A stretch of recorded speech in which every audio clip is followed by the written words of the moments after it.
মা, আমি কলিকে বিয়ে করতে চাই। তুই জেনে শুনে কাজের মেয়েকে বিয়ে করতে চাচ্ছিস? ওকে আমার ভালো লেগেছে। এতদিনে তো সুবুদ্ধি হয়েছে।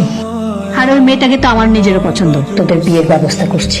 পরশু তোদের গায়ে হলুদ, তার পরের দিন তোদের বিয়ে।